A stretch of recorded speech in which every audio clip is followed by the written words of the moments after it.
People keep defaulting to the idea that the Bible is a religious book.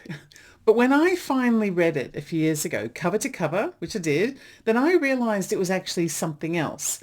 It took me a while to figure out a lot of what was going on there, but eventually I did figure out quite a few things. There is one thing that is still a mystery to me.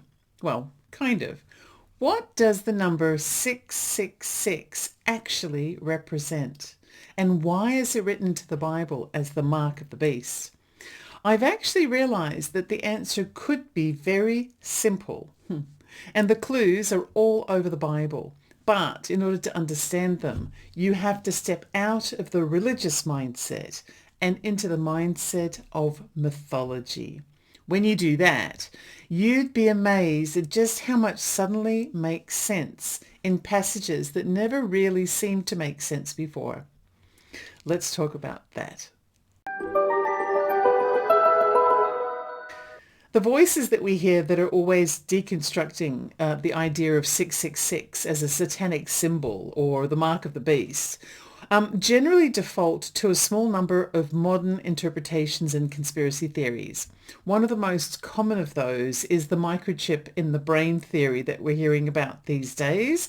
Another one of those theories is it involves tying the mark to compulsory things like cryptocurrency for trading or something like that. There are also other theories, projecting it, for example, onto the vaccination debate is another example. And then there are really fringy, we don't even know what they are, half of them, fringy ideas that travel in every potential direction that you can imagine. But over here on this channel here, we talk about patterns and mythic archetypes, human archetypes, and the cycles of events and circumstances that keep repeating themselves because they're part of a wider architecture of something. And in this particular case, they're a wider architecture of what it means to be human. That is often the case because being human has always involved the human experience. And so it goes around and around and around. We decode everyday events here and try to identify the ancient myths that recognize these patterns thousands of years ago. They might come from anywhere, including, for example, the Bible, but anywhere in the world at any time. When we put it all together, it's actually proof that nothing that we do or think or feel is new. We are destined to repeat what our ancestors lived for as long as we approach life and reality in the way that we always have. If we approach it with fear and shadow projection and egoistic kind of distraction and illusion, then things are always going to remain the same. Today's show is not about predicting microchips or decoding conspiracies. It's about a pattern that shows up in culture, in systems that we live within, and sometimes inside us. We're talking about the number 666 in Bible prophecy today. It's not what many people think it is. It's actually far simpler. And the evidence is already there in the Bible itself. You just have to kind of look at it with the right frame of mind, or perhaps with an open frame of mind. The problem is that the Bible is continuously being treated like it's a religious guidance manual, when in fact, at its core, it might be an ancient psychological exploration of the human condition. That already starts to kind of make it sound very different. The Bible uses archetypes as description tools because archetypes live most naturally in stories. And humans, they tend to learn and remember principles better if they hear them through stories. In the Bible, in its rawest form, before the layers of things like institutional editing and translation and all of the different agendas that went into its compilation, well, in that very raw early existence, the Bible was an early tale of the human experience and how that experience, including certain experiences, led the wise folk of the ancient world to understand humanity's ways. There are many clues that appear in the Bible. For example, it took God 7 days to complete the cycle of creation, including rest. So this definition of 7 represents completion, and it appears all over the Bible.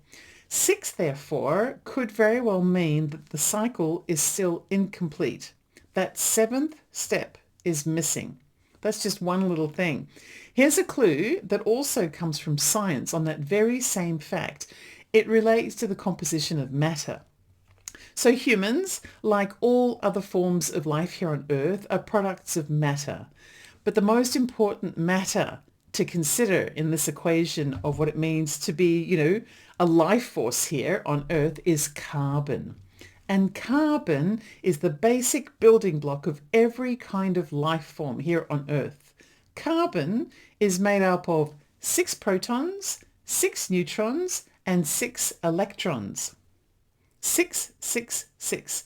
That's 666 appearing in the scientific understanding of what we are here on Earth. Wow! It doesn't mean that there shouldn't be a 7th particle or there should be or whatever. What it simply shows is that life as matter is built on the 666 structure. It's a kind of poetic reminder that matter alone is potentially incomplete. And I love my Gnostic wisdom as well. The Book of John, or the Apocryphon of John in Gnosticism, poetically speaks of something that maps perfectly onto Einstein's theory of relativity, another kind of sciencey kind of link. And that is the equation E equals mc squared. Well, that's us in the equation. We are the m that's striving to be the E in that equation, but we're missing the c squared that makes it happen. I discussed this in part 1 of my Apocryphon of John trilogy of videos, which I'm going to link below in the description box for anyone who hasn't seen them yet. But there's also another way to look at this, and it's from a mythic perspective. If 6 equals something like productivity and survival and cleverness and creatureliness, which is all the things that we are, and these are all of the things that were incorporated into our creation. And perhaps if that's the case, then it missed out on that last part that would take us to 7, involving consecration or rest or integration or meaning. So this is something that appears in the Bible story in Genesis when God first created man.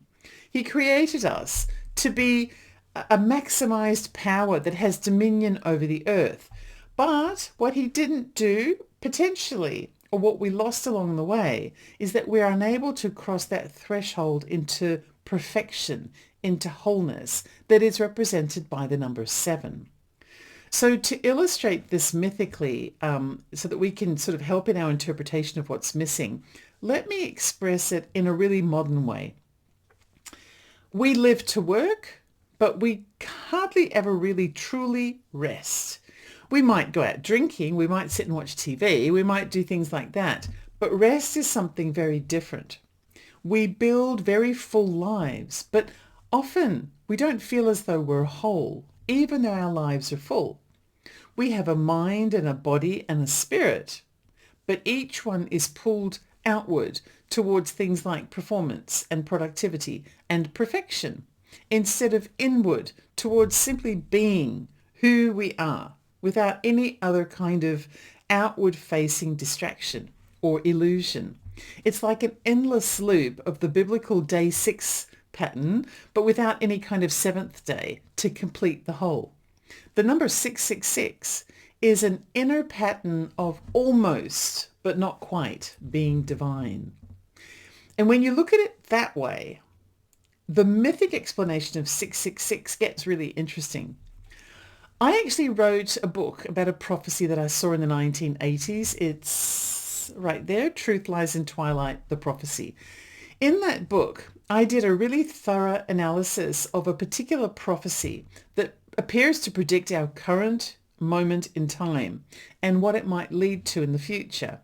I find it very important never to claim to be an expert in anything, because as soon as I become an expert, the mind and the spirit loses its interest in learning more.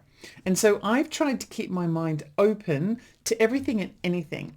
And that's expressed in my book. And so my understanding over the course of time since I finished that book has kind of grown and developed even further. When I look back on what I wrote about this book, about the prophecy and what it might mean, I think I got pretty close in the book to what I'm about to tell you today. But if I was to write it now, I might say things slightly differently. I already said that I don't believe that prophecy is purely a prediction of the future. I really don't. I think there's much more to prophecy than just that.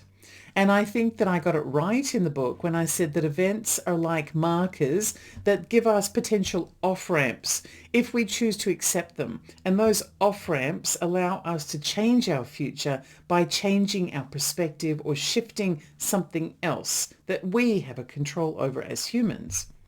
But what I would add now is that if we choose to ignore the off-ramps and just keep circling the same loops of behavior and response, we will continue to encounter everything that we have done for thousands of years. And yes, the cycles will continue for a few more thousand years unless something changes. Because unless we change something, there's nothing to stop the cycle from eternally being the same.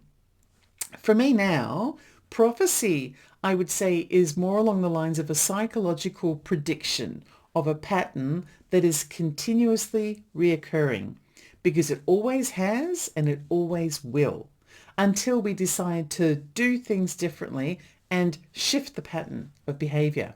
In this case, the number 666 in Bible prophecy would be the continuous cycle of never quite reaching 777, because we just keep circling around the same loops. The important thing that I learned after decades of studying prophecies is that prophecies are not predictions. They're pattern recognitions. And that little phrase of they are pattern recognitions is the one thing I think I'm going to have to put into this book, just a line, to complete that story. The entire Bible is a complex written example of recognized patterns that humanity circles around and around and around endlessly. And that is the core layer of what the Bible is. But there are other things on top of that as well, other layers that have been added over time. But psychology and archetypal mapping is the core of what the Bible actually represents. So 666 is a mirror of who we are. The beast isn't a creature out there. It's the part of us that believes that we must earn our existence. The part of our culture that keeps us circling around day 6. Being productive, being capable, being very impressive, but never quite being whole.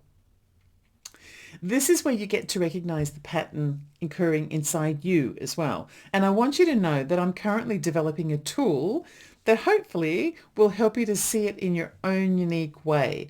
And I'll be announcing that as soon as it's ready. But for now, I'm going to ask you this question. So ask yourself this question. Where in your life are you being invited to cross into the 7th threshold? This might well be our key to transcendence. Share it in the comments, because there will be others who feel just like you do. Help them to know that they are not alone. I know we all have something that we need to shift in order to transcend. What's your thing? Being whole is not something that we need to earn.